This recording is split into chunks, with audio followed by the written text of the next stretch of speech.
pelo Laboratório da Santa Casa de Batatais, a doutora Fernanda Bassi. Doutora Fernanda, obrigado. Bom dia. Bom dia a todos. Fábio, obrigada sempre pelo convite, pela companhia. A gente fica sempre muito feliz de se encontrar, né? Menos vezes do que a gente gostaria por causa das agendas, mas sempre que a gente está aqui perto, está junto, falando de tudo que pode agregar na vida dos nossos ouvintes, é sempre bom. Exatamente. Doutora Fernanda, saúde mental, né? Corpo são, mente sã. Só que de anos para cá não é bem isso que acontece, né? Infelizmente, muitas pessoas, milhares de pessoas enfrentam um problema aí com relação à saúde mental. Muitos afastamentos, saúde mental. A gente vem já há algum tempo, né, Fábio, numa crescente com relação a isso. Durante muito tempo, e ainda hoje, isso é olhado como, muitas vezes, culpa do indivíduo, né, culpa da própria pessoa. A pessoa começa a ter sintomas de algum desafio, né, nesse quesito, né? Hoje em dia a gente vê, não é incomum a gente ter quadros, por exemplo, de ansiedade em crianças, em gente muito pequena, né? E como a gente já vem conversando aqui... Só um detalhe, doutora Fernanda, e triste também. Só no município de Batatais, nesse ano de 2026, tivemos 3 ou 4 suicídios por depressão. Isso tem acontecido com mais recorrência do que a gente vê e ouve, né? Porque muitos casos a família às vezes não quer divulgar que a pessoa está nessa condição.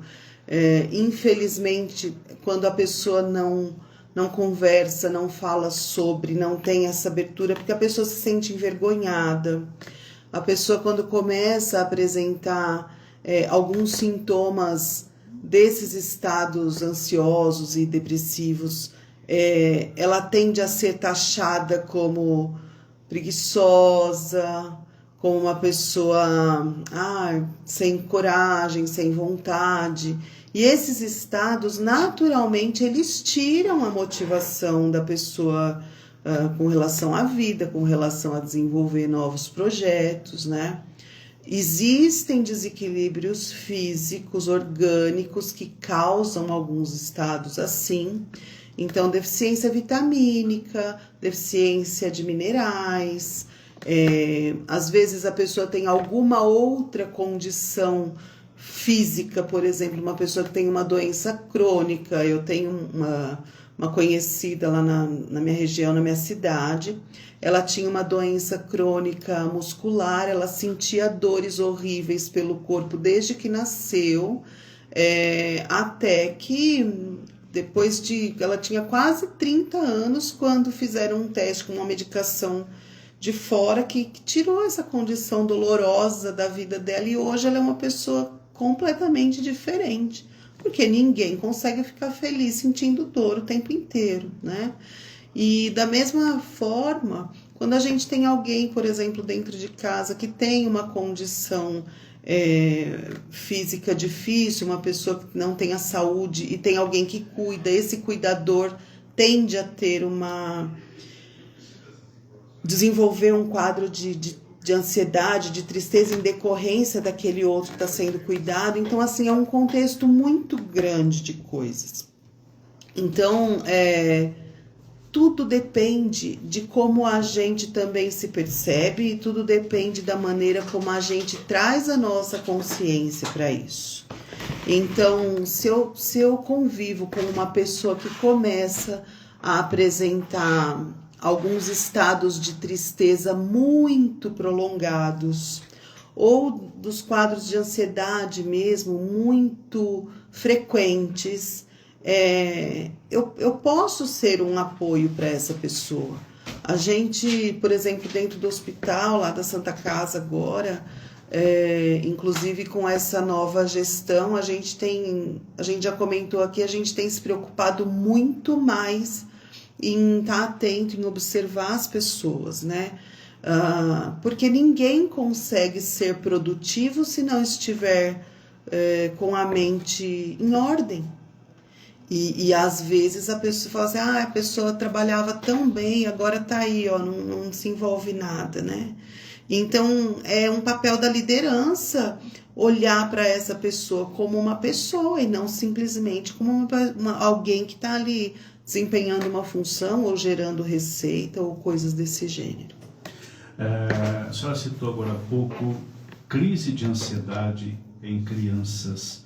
Por que tem aumentado, doutora? Muitas crianças com crise de ansiedade. Antigamente se ouvia falar, era os adultos, os idosos, mas isso mudou. Mudou muito. A gente que eu brinco aqui sempre, né, que a gente está conversando, a gente que é jovem há mais tempo, a gente vem de uma geração que não tinha tela, a gente não tinha celular na mão, a gente não tinha a forma que a gente tinha de se entreter, por exemplo, era quando no máximo chegava da escola ou quem estudava à tarde via aqueles programas infantis de manhã e a mãe controlava o horário de ver TV. A gente tinha rotina. Não existe nada mais incrível para nossa mente do que a rotina. E vou fazer um meia-culpa aqui, porque eu fui uma pessoa durante muito tempo que foi avessa à rotina. Eu acreditava que o fato de ter liberdade, por exemplo, no meu trabalho eu tenho essa liberdade, né, de cada dia eu estou num lugar ou com gente diferente, mesmo quando eu estou dentro da empresa, eu visito os meus clientes, os meus parceiros, estou aqui hoje, né, eu achava que esse tipo de rotina, entre aspas, de indisciplina era saudável, né? Mas a rotina, principalmente para a criança, é muito saudável. E ela coloca limite. Então, nós vamos conseguir tirar as crianças da tela, por exemplo? Não. Mas eu posso pôr limite. Quanto? O suficiente para ela não ficar... Porque tudo que é apresentado hoje, não só para as crianças, mas para os adultos também, tem um intuito viciante, porque é uma dopamina muito rápida. A gente chama de dopamina barata. Então, eu não preciso me esforçar para ter aquela sensação de prazer. Então, é muita cor, muito som, muito movimento, muito tudo. Muitos joguinhos, muito. Né? E aquilo desperta uma ansiedade por mais, né? E quando eu desligo, que eu saio daquele cenário, tudo fica sem graça, porque é monótono. Interessante o problema também da visão, né? Que as crianças estão colocando o celular nos olhos e uma quantidade enorme de crianças usando óculos. E uma outra coisa, por exemplo, a tela à noite, seja TV, a claridade, né? A nossa mente, o nosso corpo, ele foi projetado pelo grande arquiteto, foi incrível esse projeto, né? A gente tem aquilo que a gente chama de relógio biológico. Então, o nosso corpo, ao longo do dia, desde que a gente acorda até a hora que a gente vai dormir e dormindo, ele tem funções, ele tem horário para tudo. E a gente, com essa vida moderna, acabou extrapolando todos os limites. A gente expõe o nosso corpo à sobrecarga de trabalho, à sobrecarga de informação, acha que é bonito dormir pouco, né? A gente falando em nome da produtividade, da alta produtividade, acha que é bonito dormir pouco. O sono é a coisa mais importante da vida. A pessoa que não dorme engorda. A pessoa que tem que levantar no outro dia cedo para trabalhar e não ter uma noite boa de sono, ela levanta no outro dia arrebentada, irritada. Porque quando a gente não dorme, a gente aumenta o índice do cortisol, que é um hormônio super importante no nosso organismo, mas ele, em alta quantidade, em alta descarga, ele é nocivo, como tudo. Tudo em excesso é nocivo. Todo excesso revela uma falta. E aí eu fico... Por que é que as pessoas não dormem? Primeiro, de novo, tem gente que fica ligado na tela por pura... É muito fácil você entrar num looping vicioso, num rolar de tela aí, ficar 40 minutos, 1 hora e meia, quando você vê, passou 3 horas. Muito fácil. Porque isso é feito para isso, para prender a sua atenção. O tempo e a atenção das pessoas hoje é o ativo mais caro que se tem. Então, o marketing das grandes empresas, e hoje até das pequenas também, eles têm investido muito dinheiro para te manter preso na tela. Só que isso enche o seu cérebro de uma informação que não vai te servir para nada e vai só te despertar mais ansiedade, mais preocupação. Ansiedade dá fome. Ansiedade dá tudo. A pessoa, porque você não sabe, a pessoa não consegue descrever o que ela sente quando ela está ansiosa. Tanto que se você falar com pessoas que tratam o transtorno de ansiedade, e tem gente que tem picos de ansiedade, né? O pânico, por exemplo, tem pessoas que chegam um extremo. A vomitar, tem. A crise de ansiedade aperta. Enxaqueca, a pessoa fica num estado de paralisia que não consegue fazer nada. Cada pessoa reage a isso de uma maneira, né? E como é que eu faço para controlar isso? Eu preciso primeiro ter a consciência. A gente não consegue mudar nada na nossa vida, absolutamente nada, se eu não tenho consciência exata do lugar que eu estou. Então, se eu quero, por exemplo, emagrecer, né?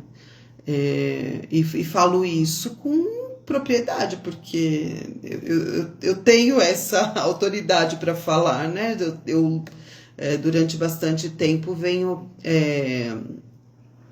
tentando brigar não é a palavra, mas assim, melhorar a minha condição física, e isso implica perder peso. Mas como é que a pessoa vai emagrecer se ela não olha para ela e ela não tem consciência de que ela precisa mudar aquilo? E aí, como é que eu faço isso usando esse exemplo? Eu preciso comer menos e melhor, porque o peso, a gordura acumulada, ela revela que eu estou consumindo mais energia do que estou gastando. Então, existe um desequilíbrio aí. Eu preciso dormir melhor, porque o excesso do cortisol, como eu já falei, ele também, a falta do sono, ele também engorda, né? Eu preciso praticar alguma atividade física, porque o nosso corpo foi projetado para estar em movimento.